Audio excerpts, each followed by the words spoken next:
Desde aparatos diseñados para salvar el mundo, a máquinas que expanden la mente o máquinas que empequeñecen el mundo. La evolución de ordenadores centrales, ratones y menús.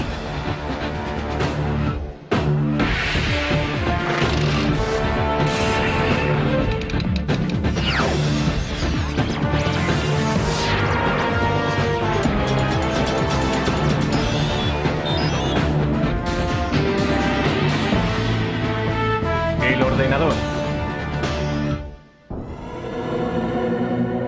ha revolucionado la manera en la que trabajamos, jugamos, viajamos y nos comunicamos. Afecta cada parte de nuestras vidas. Ya ha conseguido ayudar a ganar guerras, resolver problemas aparentemente irresolubles y nos ha lanzado al espacio. La era de los ordenadores no ha hecho más que empezar. Estamos todavía en la edad de piedra.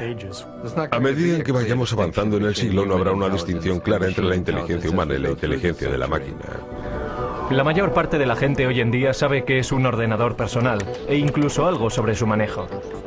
En esencia existen dispositivos de entrada, como un ratón o un teclado, el cerebro de la máquina, es decir, la CPU o unidad central de procesamiento, y dispositivos de salida como el monitor o la impresora. Por dentro, el ordenador realiza su magia haciendo millones de pequeños cálculos por segundo. Básicamente sus circuitos electrónicos solo tienen dos opciones. Pueden ser conectados y desconectados. En código binario, un 1 representa encendido. Un 0 representa apagado. Por lo tanto, un 1 en binario también significa verdadero y 0 significa falso. Mediante estos valores obtenemos la lógica binaria, lo que permite al ordenador computar. El ordenador solamente conoce el código binario de unos y ceros y lo utiliza para hacer cálculos y transformar personas normales en autores, animadores y navegantes de la red. El ordenador crea su magia mediante la velocidad a la que puede calcular. Un PC medio realiza 100 millones de cálculos por segundo. Pero eso no es nada comparado con algunas de las máquinas industriales actuales. Estos son los laboratorios nacionales de Lawrence Livermore, hogar del ordenador más rápido del mundo. El Departamento de la Iniciativa Informática Estratégica Acelerada de la Energía, ASCII White. Para la creación de estas máquinas ASCII, tomamos la típica estación IBM que podrías comprar en cualquier sitio. Pusimos 8000 de estas juntas para crear un ordenador mucho más veloz que cualquier otro en el mercado. La máquina ASCII White hace 12 trillones de operaciones matemáticas por segundo. Y para echar eso abajo, la población de la Tierra supera por poco los 6.000 millones. Así que cada hombre, mujer y niño en la faz de la Tierra tendría que sumar 2000 números en un segundo para estar al nivel de esta máquina.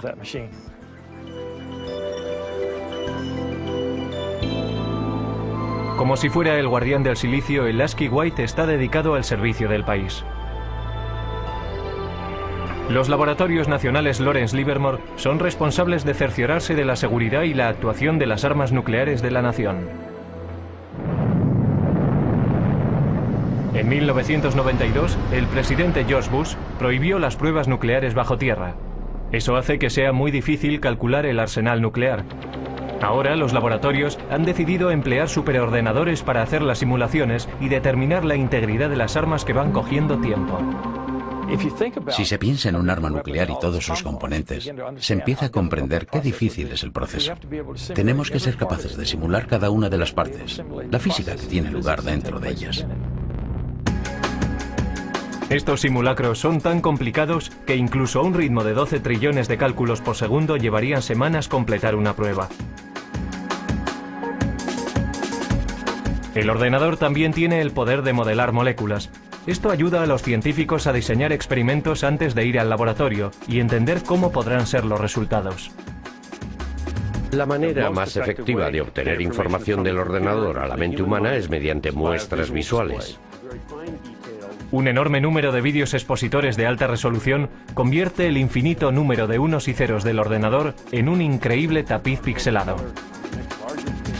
Necesitamos ver el contexto, ser capaces de entender cómo encaja todo y después utilizamos esta simulación en una escala muy fina, en un bloque, un elemento para nuestras simulaciones más grandes que cubren un mayor volumen de espacio o un sistema mucho más grande. Sin estas paredes no seríamos capaces de entender este simulacro. Paradójicamente, mientras la tecnología va haciéndose más pequeña, los superordenadores como el White siguen ocupando todavía un gran espacio y una atención especial. Bien, estamos en la habitación eléctrica, que en realidad está al otro lado de la pared de la habitación del ordenador. Un ordenador de este tamaño necesita mucho material de apoyo. El ordenador ahora requiere aproximadamente 1,3 megavatios, eso es más o menos unas 1300 ohms. Requiere manipuladores de aire y refrigeradores. 3 refrigeradores de 675 toneladas impiden que el White se sobrecaliente haciendo circular agua fría a través de tuberías bajo el suelo.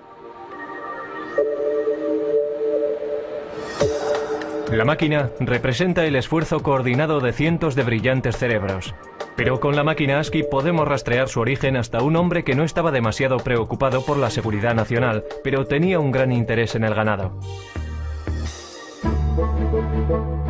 Charles Babbage fue un científico británico que inventó el salvaganado para evitar que los trenes de vapor descarrilaran chocando contra bovinos desconcertados. También se le considera por muchos el padre del ordenador. Babbage fue un científico extraordinario. Quiero decir que fue fantástico. Se adelantó 100 años a su tiempo. No se puede decir de muchas personas, pero sí se puede decir sobre Babbage. A comienzos del siglo XIX, concibió la idea de ordenadores mecánicos. Es decir, ordenadores que iban a hacer más que calcular, que iban a poder guardar información, almacenar números y volver sobre ellos cuando lo necesitaran. E iba a poder imprimir las respuestas que ofrecía.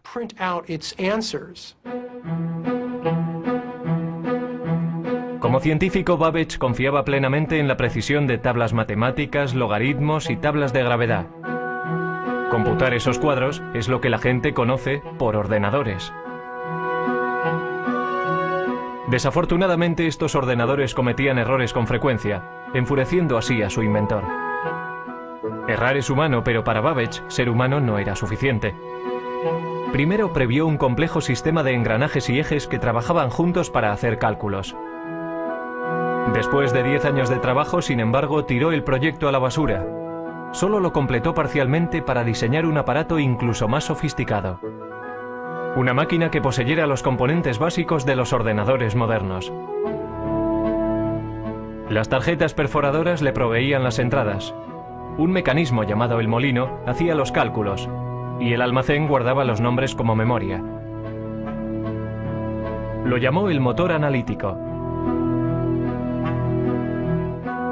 El motor analítico hacía cálculos mecánicamente. Después de introducir los datos, el mecanismo tenía que ser accionado por una manivela, haciendo girar cientos de engranajes intrincados, ejes y ruedas numeradas para calcular los resultados. Babbage anticipó que la máquina de 15 pies de altura funcionaría a vapor por su tamaño. Pero Babbage nunca construyó una máquina. Su protoordenador se colapsó antes de que pudiera completarlo. Fue víctima de herramientas imprecisas y de la falta de fondos. Todo esto ocurrió 100 años antes de que se volviera a concebir la idea de un aparato así.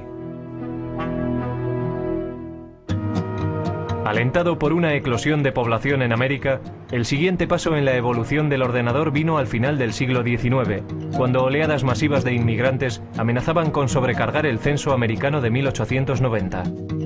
En 1887, la oficina del censo todavía llevaba la cuenta del recuento de 1880 a mano. Desesperados suplicaban por otra forma de tabular los resultados. Entonces fue cuando un anterior inspector del MIT llamado Hermann Hollerith introdujo una serie de máquinas que harían que el recuento del censo fuera tan fácil como contar 1, 2 y 3. Cada persona estaba representada por una tarjeta. Los individuos tenían que perforar las cajas relacionadas con su edad, sexo, raza y profesión. Los trabajadores del censo entonces introducían las tarjetas perforadas en las máquinas. La tabulación se hacía con electricidad.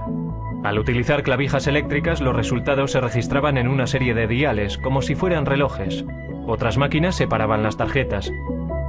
Las máquinas de Hollerith aceleraban de forma vertiginosa el procesamiento de la información.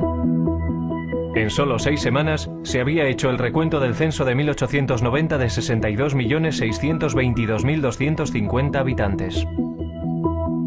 Entonces Hollerith continuó comercializando ese invento. Se dio cuenta de que el censo era un gran cliente, pero seamos realistas, si solo recibes un pedido una vez cada 10 años. Entonces salió y consiguió hacer negocio entre los ferrocarriles, por ejemplo, y formó una compañía que finalmente se convirtió en la base para la IBM. La invención de Hollerith fue un hito en el camino de lo mecánico a lo digital. Pero todavía faltarían 50 años y el poder destructivo de una guerra mundial para que arrancara el primer ordenador verdadero.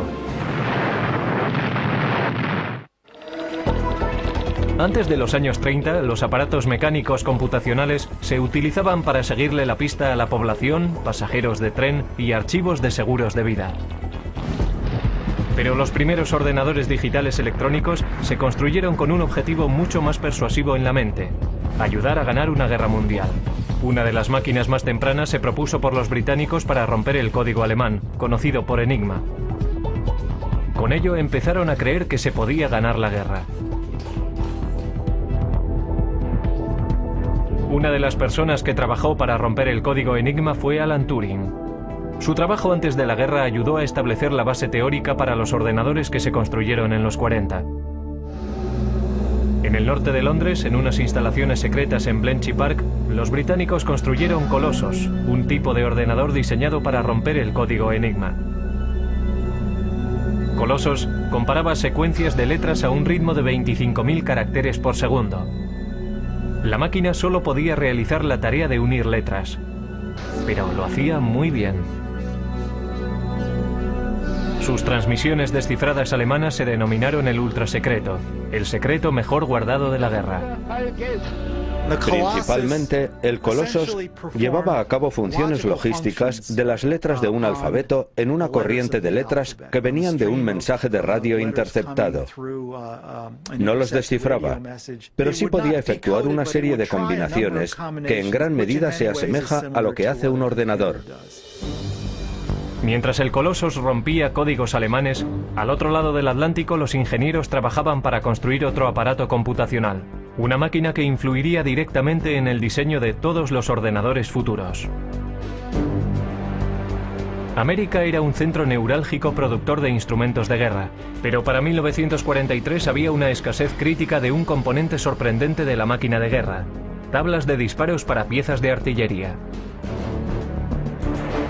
Estas tablas permitían a los artilleros apuntar sus armas correctamente en gamas diferentes, altitudes, temperaturas y condiciones del viento. Los ordenadores humanos trabajaron frenéticamente para producir cálculos mecánicos para crear esas tablas, pero lo pasaron mal intentando estar a la altura. Durante la Segunda Guerra Mundial se producían muchas armas. Había que calcular muchas tablas de disparo. Era realmente un gran trabajo y estaba ralentizando la entrega de armas al frente. Para solucionar el problema, John Mauchly, un físico de la Universidad de Pensilvania, se propuso construir un ordenador gigante electrónico que podía calcular tablas de números en minutos, no horas. El ejército, desesperado por un aparato que les ayudara a ganar la guerra, de mala gana se centró en el coste propuesto de $500,000. Mauchly y un brillante estudiante de ingeniería eléctrica, Presper Eckert, empezaron a construir ENIAC, el integrador numérico, electrónico y ordenador. Mucho más grande que el Colossus, nunca se había concebido nada parecido a ENIAC. Casi con 100 pies de largo y 30 toneladas, contenía 70.000 resistencias, 10.000 condensadores, 6.000 interruptores y 18.000 tubos de vacío delicados.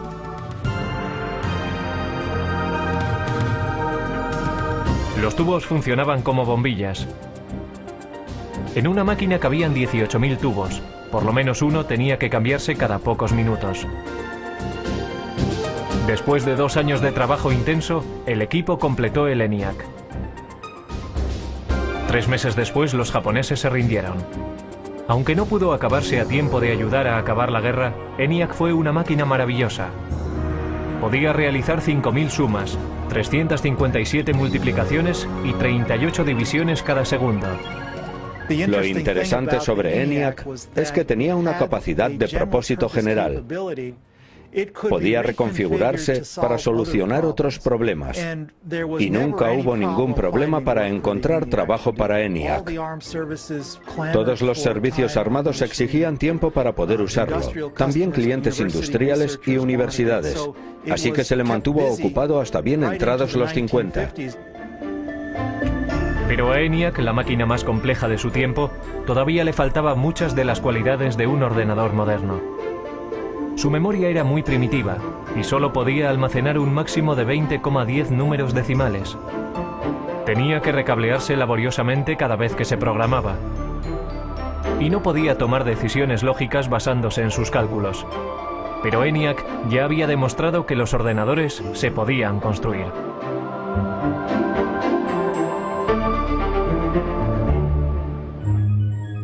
Justo antes del final de la Segunda Guerra Mundial, John von Neumann, un consejero de Ecker y Mockley en el proyecto ENIAC, escribió un ensayo que iba a influir de forma definitiva en el siguiente paso del diseño de ordenadores. Von Neumann poseía una memoria fotográfica y era uno de los científicos principales enrolados en el proyecto Manhattan. El artículo de von Neumann delineaba la estructura de un ordenador moderno. El diseño comprendía una unidad de procesamiento y una unidad de control, memoria, entrada y salida. Pero lo más importante en la evolución de los ordenadores tendría su capacidad de programación internamente en su memoria. Internamente contenía programas para darle al ordenador su potencia y versatilidad, porque un programa interno puede modificar lo que hace, basándose en los datos o los resultados de las computaciones. El trabajo de von Neumann proponía una máquina que realmente poseyera una capacidad general de propósito. En su trabajo describió los atributos del ordenador, cómo tenía que organizarse de forma lógica. Esto es, necesitaba tener un procesador central donde los cálculos se pudieran llevar a cabo. Necesitaba una memoria donde los datos de programación pudieran ser almacenados. Y necesitaba tener una unidad de salida y una unidad de entrada de algún tipo. Trazó el plan lógico, el mapa para un ordenador, y señaló la dirección que había que tomar para el futuro. La idea para almacenar programas internamente era la última llave para desarrollar el verdadero ordenador con un propósito general. Pero si fue o no la idea de von Neumann es algo que se ha debatido con vehemencia recientemente. Ecker y Mockley, que habían trabajado con von Neumann, dijeron que habían formulado programas internos como parte rutinaria de su trabajo al construir ENIAC. Sin embargo, Ecker y Mockley no fueron incluidos como autores en el artículo y se sintieron traicionados. Pero al darse cuenta de que el ordenador encontraría un lugar en el mundo de los negocios, Ecker y Mockley formaron su propia compañía. Empezaron a trabajar en una máquina que llamaron UNIVAC, Ordenador Universal Automático. A diferencia de sus predecesores, UNIVAC era una máquina amable, diseñada para solucionar problemas científicos o militares. Podía diseñarse para satisfacer varios propósitos. El UNIVAC también constituía el primer ordenador en poder fabricarse en masa y venderse comercialmente. La máquina podía ser programada para toda una serie de tareas de procesamiento de datos como nóminas, inventarios y facturación. Unidades de cinta compactas y magnéticas almacenaban datos y los resultados se imprimían automáticamente. Todavía muy poca gente entendía qué grado de utilidad tendría un ordenador. Esa percepción cambió drásticamente en la noche electoral de 1952, cuando la CBS utilizó el UNIVAC para predecir el resultado de la carrera presidencial entre Eisenhower y Adelaide Stevenson. Los sondeos decían que la carrera presidencial estaba muy justa. El UNIVAC calculaba de otra forma. Los ingenieros introdujeron los resultados de los precintos seleccionados del este, antes de que cerraran los colegios electorales en el oeste. Los expertos pensaron que había sido una carrera muy apretada, pero el UNIVAC predijo una victoria electoral arrolladora para Eisenhower. Incluso la CBS no creyó lo que decía el ordenador y dudó en dar a conocer sus resultados. Pero al final el UNIVAC tenía razón. El poder y la utilidad del ordenador habían sido probados.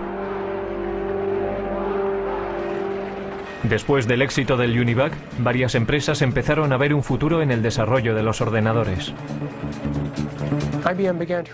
IBM empezó a darse cuenta de que los ordenadores serían cada vez más pequeños, más baratos y más fáciles de manejar, y que habría un lugar en los negocios para estas máquinas que, desde luego, a la larga, sustituirían a la tecnología de las tarjetas perforadoras. Para comienzos de la década de los 60, IBM dominaba el gran mercado de los ordenadores. Los negocios empezaban a depender de los ordenadores. Las máquinas se iban haciendo cada vez más pequeñas, gracias al cambio de tecnología de tubo a los transistores, a la tecnología de los transistores. Y la carrera hacia la Luna iba a hacer que los ordenadores fueran aún más pequeños. En 1961, Norteamérica iba a la zaga de Rusia en la carrera por el espacio. En el incesante intento de ganar a los rusos, el objetivo de la NASA era que el hombre llegara a la Luna. No iba a resultar fácil. Cuando comencé a trabajar en la NASA en 1962, el primer día me dieron una regla de cálculo de 20 inch. Nuestros cálculos se hacían principalmente en calculadora de bolsillo. Teníamos a un número de personas a las que asignábamos nuestras hojas de datos, y su trabajo consistía en trabajar con sus pequeños cálculos. Pero los astronautas no podían confiar en reglas o calculadoras de bolsillo en el espacio. La misión requería un ordenador guía sofisticado. A principios de la década de los 60, sin embargo, una máquina tan potente como la que necesitaban ocupaba toda una habitación. La NASA intentó reducir el tamaño del problema. Afortunadamente, el primer gran avance en el camino a la miniaturización ya había tenido lugar. En 1947, 3 científicos en los laboratorios Bell inventaron el transistor. Un transistor ejecutaba la misma función de encendido y apagado que los tubos de vacío, pero era mucho más pequeño y más fiable. Los transistores se hacían con silicio y cable diminuto. El silicio es un semiconductor. Si se aplica un voltaje pequeño, se comportará como conductor, permitiendo que pase una corriente entre los cables. Si no hay voltaje, actuará más como un aislante bloqueando la corriente. Esta característica del silicio es lo que permitió a los transistores hablar el lenguaje binario de los ordenadores. Y harían del silicio la base para la industria de estos. El siguiente paso en la miniaturización tuvo lugar en 1959, cuando Robert Noyce y Jack Kilby, ingenieros para fabricantes rivales de transistores, llegaron a los mismos avances de forma independiente y que conducían a la misma idea revolucionaria. Toda una red de componentes electrónicos, transistores y todo incorporado en un solo chip de silicio. La gran innovación en la electrónica se llamó el circuito integrado. En 1969, 5.000 circuitos integrados componían el corazón de cada uno de 2 ordenadores idénticos. Uno en la órbita lunar y el otro en la Tierra. Para su tamaño, estos eran los ordenadores más potentes de la Tierra. Mientras Neil Armstrong daba un pequeño paseo en el polvo lunar, Ted Hoff, un ingeniero con la compañía de chips Intel, estaba dando un gran paso en el proceso hacia la miniaturización. Estaba desarrollando una idea que pondría todo el ordenador en un chip de silicio, el microprocesador. Era la invención no solo de circuitos integrados, sino de un tipo particular de circuito integrado, el microprocesador, que hace posibles los ordenadores personales de hoy en día. A Hoff le habían encargado diseñar 12 circuitos integrados por separado para fabricar una calculadora japonesa. Sugirió colocar toda la unidad de proceso en un chip y programarlo como un ordenador. Intel desarrolló la idea y para 1970 tenían un modelo de microprocesador. Los ordenadores estaban en el camino para hacerse más pequeños. Sin embargo, todavía estaban muy lejos de ser fáciles de manejar. Uno de los primeros intentos de simplificar las operaciones del ordenador fue encabezado por Doug Engelbart. El científico concibió una manera sencilla de manejo e incluso mostró un prototipo en 1968 en la Conferencia de Otoño de Ordenadores de San Francisco.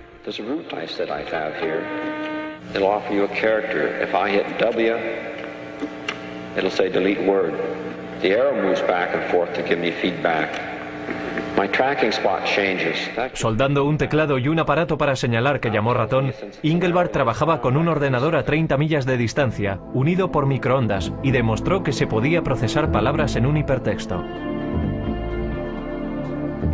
Muchos en aquella audiencia se fueron a casa realmente inspirados, pero solo un grupo iba a completar la visión de Engelbart. Ese grupo estaba a muy poca distancia, en Xerox PARC. Xerox creyó que el futuro podía estar en los ordenadores y comenzó a construir una máquina de fácil manejo. En 1973, Xerox introdujo el Alto, que incorporaba muchas de las innovaciones en ordenadores personales que hoy en día damos por supuestas.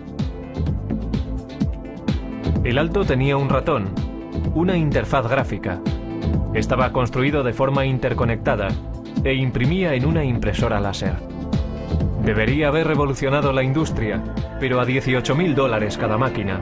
El Alto no estaba diseñado para particulares. Los ordenadores todavía eran máquinas élite, propiedad del gobierno o de grandes empresas y universidades. En el pasado, los grandes ordenadores centrales procesaban nóminas, guardaban el rastro de archivos, seguían la pista y hacían cálculos científicos. Si una facultad tenía la suficiente suerte como para acceder a un ordenador, los estudiantes y los profesores compartían tiempo en ellos. Pero el mercado del chip estaba creciendo, la velocidad de procesamiento crecía y los precios bajaban. La revolución estaba al alcance de la mano. Y la carga no sería liderada por una gran empresa, sino por un grupo de aficionados e ingenieros librepensadores. Dos de aquellos revolucionarios fueron Steve Jobs y Steven Wozniak. A mediados de los 70, empezaron a fabricar un ordenador pequeño en un garaje de Palo Alto. Lo llamaron el Apple I. Steve Jobs era un estudiante de universidad que había abandonado los estudios, pero era diferente. Era muy inteligente, muy avispado. También era extremadamente ambicioso. Pero quizás más importante que eso, conocía a otro Steve Wozniak, que era un brillante ingeniero de hardware. Al ir abaratándose los chips, algunos nada caros, empezaron a aparecer kits de ordenadores de automontaje. Uno de estos primeros kits apareció en la cubierta de Popular Electronics en 1975. Se llamaba el Altair. El Altair se planteó como el primer kit de mini ordenador para rivalizar con modelos comerciales. Muchas personas se interesaron en él a $400 cada kit. Estos primeros ordenadores, anteriores a los primeros Apple, eran en realidad para técnicos e ingenieros informáticos que tenían conocimiento de cómo conectar cables y conectar otros dispositivos y hacerlos trabajar. Así que pensé, compraré unos cuantos chips, un microprocesador y diseñaré mi propio ordenador. No fue que quisiera burlarme del mundo, era solo que quería hacer de este ordenador algo más personal que los interruptores que tienen posiciones arriba y abajo para introducir extraños números binarios. Steve Jobs vendió su Volkswagen y Steven Wozniak vendió su calculadora HP para financiar su empresa. En 1977 introdujeron el Apple II, un ordenador atractivo, independiente y un teclado. Con la adición de un monitor y un drive para un disquete, el aspecto de un ordenador personal empezaba a cobrar forma. El Apple II se estandarizó con 4 kilobytes de memoria y a un precio base de $1.200. Era mucho más barato que las máquinas industriales anteriores. El Apple II ayudó a convertir al PC en un aparato de fácil manejo. El comprador no tenía que pasar tiempo soldando las partes meticulosamente. La persona podía inmediatamente empezar a programar el ordenador o comprar software desarrollado por florecientes compañías de software. Con la esperanza de quitarle una parte de la cuota de mercado, en 1981 IBM introdujo su versión de un aparato ordenador personal, conocido simplemente por PC. Las ventas continuaron creciendo a principios de los 80. Pero antes de que el ordenador personal inundara todo el planeta, la máquina todavía había de simplificarse para el usuario, algo que cualquiera pudiera manejar. Los primeros ordenadores Apple, igual que los tempranos ordenadores personales, no tenían interfaces gráficas, no tenían ratones. Tenían lo que se conoce como una interfaz con línea de comandos. Esto es, uno tecleaba las instrucciones en el ordenador y las instrucciones aparecían como texto en la pantalla. Inspirados por el trabajo llevado a cabo en Xerox PARC, Apple tomó muchas de las mejores características de los ordenadores de Palo Alto, como la interfaz gráfica y el ratón, los mejoró y fabricó una máquina al alcance del bolsillo. Apple introdujo el ordenador Macintosh en 1984. Lo que hizo que el Macintosh fuera un ordenador fácil de usar era su sistema operativo y sus aplicaciones, conocido como software. El software es la lista de instrucciones que le dicen al ordenador lo que tiene que hacer, si tiene que comportarse como un tratamiento de textos o como una hoja de cálculo. Cada vez más, el software dominaba los avances que se hacían en la informática. Y Bill Gates, el joven presidente de una compañía de software llamada Microsoft, estaba allí para capitalizarse en el mercado creciente. Finalmente se convertiría en un gran nombre conocido, apostando por su visión en un vasto imperio de software y convirtiéndose en el hombre más rico del mundo. De vuelta a 1981, IBM decidió utilizar el sistema operativo de Microsoft, conocido como PC-2. Mientras iban surgiendo los primeros clones de IBM en el mercado, Microsoft era libre para vender el sistema MS-2 para también rivalizar con las compañías de ordenadores. IBM no intentó aferrarse al software y al hardware y tenerlos en dos compañías diferentes. Era genial para Microsoft. Todo el mundo podía venir y construir un ordenador Intel y Microsoft tenía el sistema operativo. Así que lo que pasó fue que entrabas en una tienda en aquellos días y marca tras marca todos los ordenadores ya eran compatibles y de pronto veías un Macintosh. La imitación es la forma más sincera del halago, pero Apple no se sintió halagada cuando Microsoft introdujo su plataforma Windows para PC. Windows imitaba, algunos dicen que robó, la interfaz gráfica, descargó menús y todo lo que Apple había popularizado.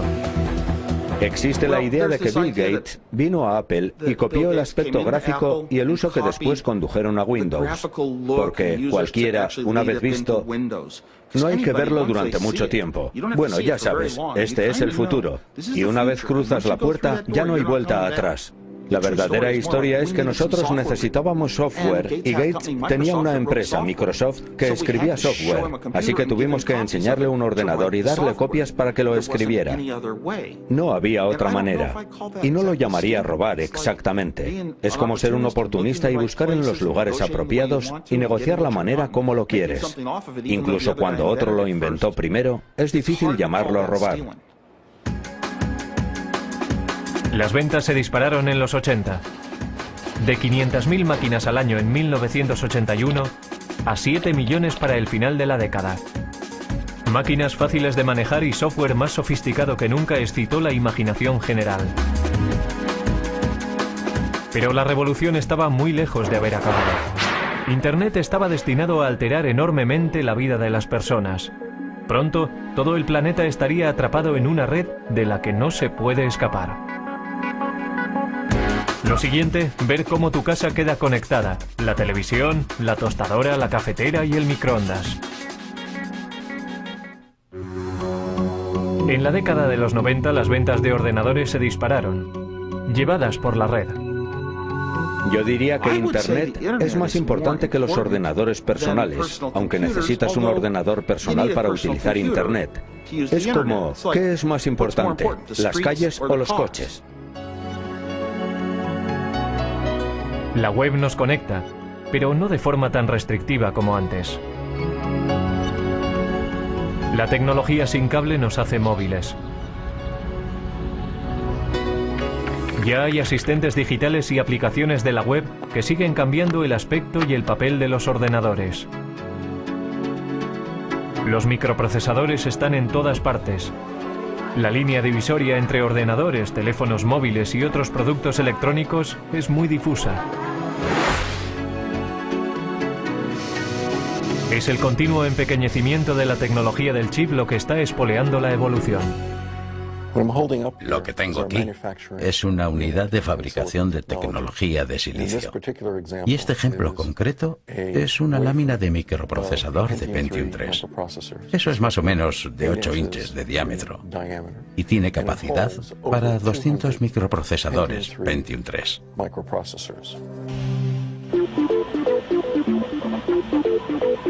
Cada microprocesador puede contener tantos como 100 millones de diminutos transistores.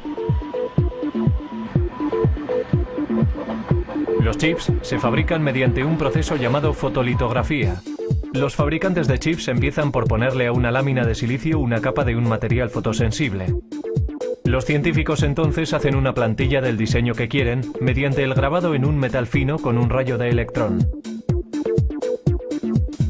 Los rayos ultravioleta brillan a través de la plantilla y bajo el chip fotosensible, causando una reacción química y creando el sistema de circuitos. Un chip se fabrica colocando capa tras capa. Estos chips, que son básicamente microordenadores, están encontrando su lugar en aparatos inteligentes. Hay discretos ordenadores escondidos en los aparatos del día a día y hablan entre ellos vía web y mediante otras tecnologías sin cable. Resulta que todos estos aparatos, todas estas cosas que están en casa, y realmente tenemos unos 100 microprocesadores diferentes, se conectan a Internet. Todas se pueden conectar a una red en casa y permiten a las personas conectarse a todos los recursos que existen en Internet. Pero hablar a tus aplicaciones por teléfono no es una idea nueva. And this lady, she's calling her oven. Sound funny? Actually, it's something that could happen in the future, thanks to a Westinghouse idea still in development that makes it possible to operate your appliances by telephone. Probablemente llama o manda un mensaje. Hoy puede que no veamos la necesidad de llamar a nuestros hornos, pero ¿no estaría bien que nuestro frigorífico hiciera la compra? Vamos a ver qué tenemos para cenar esta noche. Traigo una lista de la compra. Estos son productos que ya sé que necesito. Productos que he consumido durante la semana. Y vamos a ver qué podríamos necesitar. Así que iremos al armario a ver qué es lo que tenemos allí. Tengo la mayoría de las cosas, pero estos dos ingredientes quiero añadirlos a mi lista de la compra. Así que hago clic aquí y se añadirán a mi lista de la compra. Así que ahora lo que puedo hacer es coger mi lista de la compra y o bien la descargo a un teléfono con base web y si hago clic la lista vendrá aquí. Puedo hacer también que vaya a un PDA. O lo que puedo hacer es mandarlo a streamline.com y hacer que me lo pidan y me traigan la comida a mi casa desde aquí. O sea que está viendo todas tus aplicaciones domésticas, desde tu coche a tu mejor equipo de televisión y videojuegos, a tus electrodomésticos, lavadoras, secadoras y frigoríficos. Todo conectado para que desde un browser se pueda operar la casa automatizada.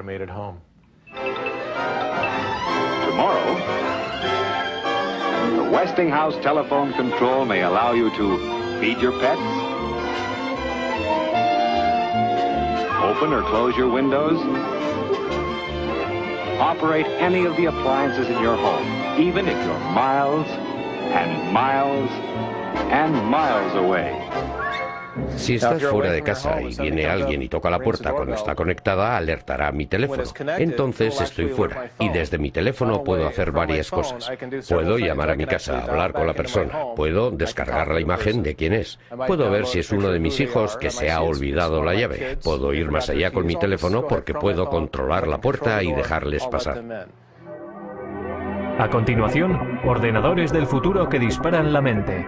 Dentro de 10 años los ordenadores no serán objetos que trasladamos de un sitio a otro. Estarán en nuestras gafas lanzando imágenes directamente a nuestra retina. Siguiendo una tendencia antigua en el mundo de los ordenadores, las cosas se están haciendo más pequeñas. Mucho más pequeñas. Hewlett Packard está trabajando en un ordenador molecular. El Dr. Stan Williams planea utilizar moléculas en lugar de unos y ceros eléctricos para hacer funcionar un ordenador. Por supuesto que un interruptor es algo que puedes encender y apagar, así que si piensas en una pared de interruptores, la gente habla del mecanismo de apretar un botón que se llama flip-flop de conmutación. La manera en que las moléculas se modifican es simplemente mediante el cambio de forma. Cuando tienen una forma están encendidas, cuando tienen otra forma están apagadas. Una corriente eléctrica podría apretar el interruptor mecánico, convirtiéndolo en el mecanismo fundamental de la informática digital. Pero, ¿cómo se conecta todo? Trabajamos duramente en lo que se conoce en la comunidad científica como kits para montar uno mismo. En otras palabras, sabíamos que sería demasiado caro y muy difícil de construir cables diminutos del tamaño de moléculas usando las técnicas estándar de la litografía y el grabado. El Dr. Williams y sus asociados desarrollaron cables moleculares paralelos, cada uno de 2 átomos de lato y 8 átomos de ancho. Resulta que no planificaron ni redactaron estos cables. No les dijimos dónde tenían que ir en ningún caso. Esencialmente depositamos una pequeña cantidad de iridio en una superficie de silicio, lo calentamos y se produjo una reacción química entre los dos materiales, y el resultado de la reacción química fue una serie de cables que ven detrás de mí. El Dr. Williams previó construir ordenadores moleculares mediante la retención de moléculas individuales entre 2 juegos de cables. Con este tipo de memoria molecular podríamos construir tanta memoria en cualquier cosa del tamaño de una uña. Podríamos almacenar fácilmente toda la biblioteca del Congreso en ella. Otras investigaciones están trabajando en futuros ordenadores que puede que utilicen ADN o incluso partículas de cuanto. Con el almacenamiento masivo y el poder verdadero de la informática, la siguiente generación puede que sean ordenadores modelados según el cerebro humano. La inteligencia artificial en la ciencia y en el arte de fabricar ordenadores hace cosas que nosotros consideramos que requieren la inteligencia humana. Estamos desarrollando sistemas que pueden ser parejos o incluso superar a la mente humana dentro de nuestros dominios. Si se trata de jugar al ajedrez, diagnosticar una enfermedad, guiar misiles crucero a través de terrenos, tenemos un sistema que puede operar al nivel humano dentro del marco de estas tareas definidas. Lo que no tenemos todavía es sistemas que puedan entender el lenguaje humano con la flexibilidad de los humanos. Eso llegará. Alan Turing fue un arquitecto informático temprano que trabajó para desmontar el código Enigma durante la Segunda Guerra Mundial. En 1950 previó un tiempo en el que los ordenadores podrían ser capaces de pensar. Cuando el superordenador Deep Blue de IBM ganó al campeón del mundo de ajedrez Garry Kasparov, algunos perdieron el respeto al juego. Pero otros reconocieron que esto era un signo de que las máquinas inteligentes llegarían.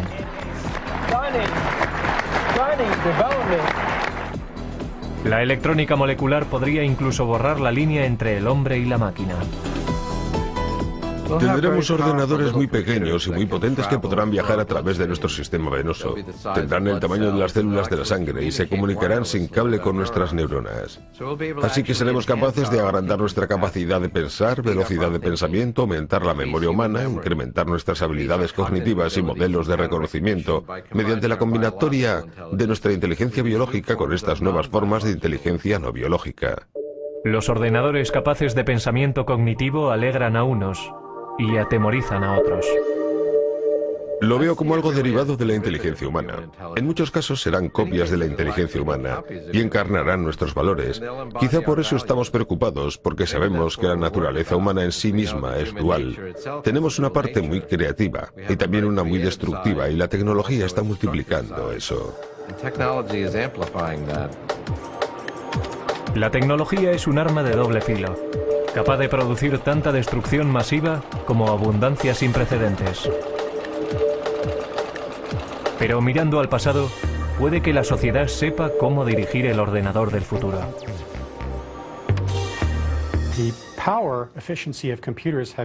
El poder eficaz de los ordenadores se ha incrementado por un factor de 100 millones en tan solo 50 años. Tan sorprendente como esto, nuestros estudios en física fundamental nos dicen que debería ser posible aumentar aún más el poder eficaz de los ordenadores por otro factor de 1 billón más de lo que son hoy. Lo que eso me dice es que la edad del ordenador no ha comenzado aún.